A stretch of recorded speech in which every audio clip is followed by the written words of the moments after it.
গোপন সংবাদের ভিত্তিতে জানা যায়, মায়ানমার হতে নাফ নদী হয়ে বিপুল পরিমাণ দেশীয় বিদেশি আগ্নেয়াস্ত্র ও তাজা গোলার একটি চালান বাংলাদেশে প্রবেশ করবে।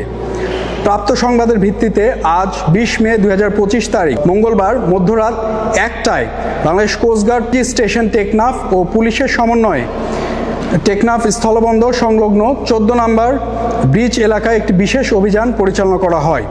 অভিযান চলাকালীন 4 জন ব্যক্তিকে কয়েকটি বস্তাসহ টেকনাফ স্থলবন্দরের বিপরীতে পাহাড়ে উঠতে দেখা যায়।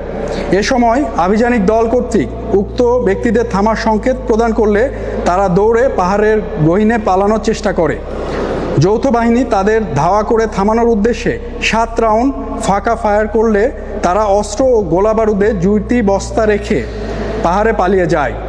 পরবর্তীতে যৌথ বাহিনী কর্তৃক উক্ত এলাকায় তল্লাশি চালিয়ে একটি বিদেশি G3 রাইফেল, 2টি G3 রাইফেলের ম্যাগাজিন, একটি দেশীয় পিস্তল, একটি দেশীয় 2নলা বন্দুক, 3টি দেশীয় 1নলা বন্দুক এবং 975 রাউন্ড G3 রাইফেলের তাজা গোলা জব্দ করতে সক্ষম হয়। অভিযান চলাকালীন সময় অস্ত্র পাচারকারীরা পালিয়ে যাওয়ায় কাউকে আটক করা সম্ভব হয়নি।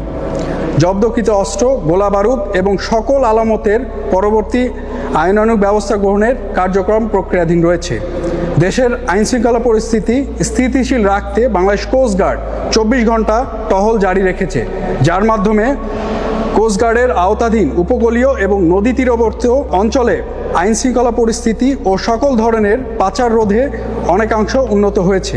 অবৈধ অস্ত্র পাচার রোধকল্পে বাংলাদেশ কোস্টগার্ড কর্তৃক ভবিষ্যতেও এ ধরনের অভিযান অব্যাহত থাকবে।